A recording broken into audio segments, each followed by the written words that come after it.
What is the microbial cloud? Back in 2015 and 16, there was a big news story that hit a lot of outlets talking about a cloud that's comprised of microbes that naturally reside in our skin and body orifices that surrounds us and travels with us, constantly surrounding us with a happy cloud of microbes. What does that mean? Well, we're surrounded with a cloud that's comprised of bacteria and other organisms that live naturally on the skin.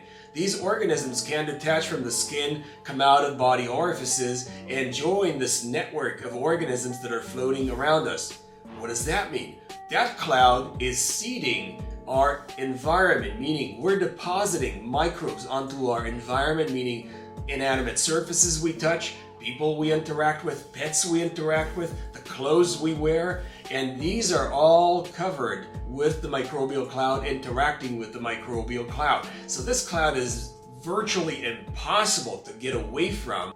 I know for some of you it might be a very scary moment or a yucky moment in which you're actually realizing that you're surrounded with a cloud of these organisms and there's nothing you can do to get away. What does that mean practically for your day-to-day? Well, that means that you don't need to wash from head to toe because there is no getting away from the microbes. What you're doing at best is decreasing their numbers on the skin temporarily, only to be seeded again by the environment that you seeded a moment earlier. That means that all the surfaces around you, the towels, the clothes, the bed sheets, your family members, the furniture, they're all seeded with your microbial cloud, and if you're living with other people, obviously, other people's microbes. So use good judgment. When you use detergents on your skin, when you clean your skin, there's really no getting away from that cloud, but there are certain circumstances to use detergents on the skin. For example, stinky parts, obviously the armpits, the groin, the perineal area, you need to clean those up because those actually can stink. However, the rest of the body does not need to be cleaned. The hands can be washed under certain circumstances, obviously in the professional healthcare setting, professional food industrial setting. People need to wash their hands so they don't transmit foodborne infection and don't seed their food with bacteria or other organisms that can cause gastrointestinal disease.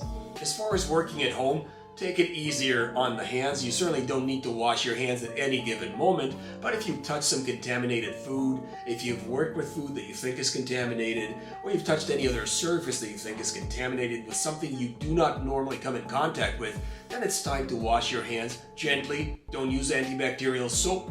You can use a dye and scent-free soap. Use lukewarm water. Don't use hot water so you don't scald your skin unnecessarily. Just use lukewarm water and the soap and thoroughly wash your hands.